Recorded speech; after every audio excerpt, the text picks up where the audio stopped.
Brian Kelly, and we're here at the 2021 United Motorcoach Association Expo in Orlando, Florida. And we are here with Dynamic Destinations, which is a great story. Francis, would you like to tell us about it? Well, sure. We started as a group back in March of last year. Okay. Right after we were all sent home from work, we realized that we needed a way to connect with people outside of our homes, because we're all such social people. So we started a Zoom call that got together every day at lunchtime, and some of us come every day, some of us come once or twice a week, but we've done it every day, Monday through Friday, since March of last year. Wow. Sometimes we talk about business, sometimes we talk about the Tiger King, sometimes we talk about Dancing with the Stars. You never know where the conversation's going to go. But after about 9 months, we started talking seriously about what do we do next? What's going to happen in our industry next? And we became a family. I mean, we've always talked about our tourism family, but this little group really became a family. And in addition to us, we have some operators, some suppliers, some of our friends who lost their jobs because of COVID, and just we're kind of a COVID support group. And at the end of last year, we started talking about how do we as a group start marketing together. So we bounced around the idea of doing virtual sales calls. We did our first call in March with great reception. And then we said, well, what else can we do as a group? So here we are.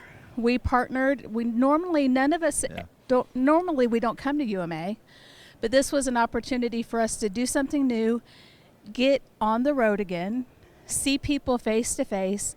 And as a result of that, we've come here. We also did sales calls coming into this.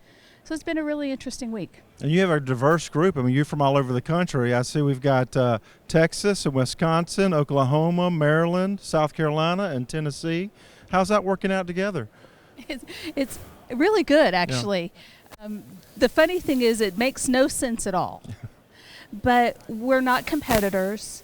We have kind of found ways that are interesting that we can partner together, even with some itineraries. And we're kind of a one-stop shop for a whole good part of the United States that an operator can meet with a group of us and walk away with half a dozen different itineraries. And I guess where we are right now, there's places that aren't open, places that are open, places that are starting to open. So working together, it gives you some, some opportunities to do some things you wouldn't normally do just working within your own state. Absolutely. And we know if you're going somewhere and you can't find out who's there, we know, and not just in our areas in our states. We've talked about Rich several times, that people call Rich and ask him what's going on in Pennsylvania. When I think we were talking before we started on camera, there's like 150 years worth of travel experience here on the floor together. That's mostly Rich and Todd. And then also, based on you being geographically spread throughout the country, you have contacts that others might not have, so it opens a lot of doors and really gives you the opportunity to share your individual states and what you're doing in networks that you wouldn't normally sell to or market to. And that's exactly part of the reason that we did it, was because we all have such different contacts, so we never make a cold call. Because we each take a different operator or different area and call someone we know that maybe I know and I have a great relationship, but Todd doesn't know or Wendy doesn't know, and it's a great introduction. Well, let's talk about it. We're here at UMA, 50 years. This is the 50th anniversary. It's the first in-person meeting that we've had in the motorcoach industry since everything shut down last March. What have you seen with the operators and folks here, just being actually a spectator as we all get back together for the first time? Anybody else want to talk? So the great thing is we're actually seeing a lot of positive energy and people excited about destinations opening up, and even the turnaround of bookings happening. We talked to one operator last week, and they had gotten a call on Friday, and the group was here within a week. And so some of the immediacy, and I know another tour operator that they had one person working with a group of people, and the last person got their vaccination, and they were ready to go the next week on a tour. So that's one of the great things with us is we're finding out that people are opening up, that we can go, oh, well, this is where our destinations are at in opening up. And these are the resources, because we're all at different levels of opening up as well. So some of us a little ahead of others, and we can say, well, this is kind of what you can look forward to happening. This is how things are opening up here, and you may be a month behind us, but be ready. This is what's going to happen there. And again, just having operators involved with our group as well, and they're talking about what resources they're using to make sure their passengers are safe, or what are their passengers' attitudes. So that's been a big part of what we've worked on as well.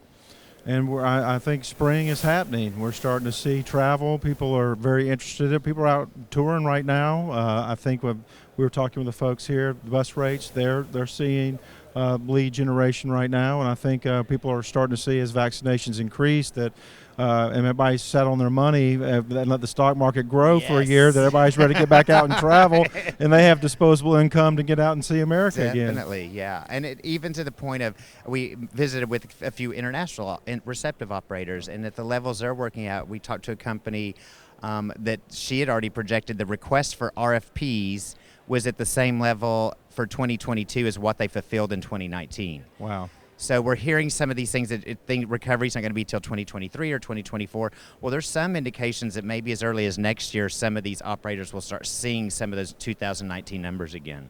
Wow. Let's pass the mic down to Heather. Introduce yourself and tell us where you're from. My name's Heather Egan, and I am with the Grapevine, Texas Convention and Visitors Bureau. Okay. Right between Dallas and Fort Worth. Awesome. Wendy Dobrzinski with Circle, Wisconsin, so I represent the entire state. Again, Todd Stahlbaumer with the state of Oklahoma. Rich Gilbert with Maryland Office of Tourism. Linda Jeffries with the Visit Beaufort, Port Royal, and the Sea Islands Convention and Visitors Bureau. And I'm Frances Manzito with Visit Clarksville in Clarksville, Tennessee. Well, we appreciate you guys being here, being in Orlando. We're excited. I think everybody's excited to be on the other side of this thing. We can see the light at the end of the tunnel, and we wish you guys much success as you continue to collaborate, and we appreciate you being here with us. Thank you. Dynamic Destinations, folks, here at the 2021 UMA Expo, live on the convention floor in Orlando, Florida.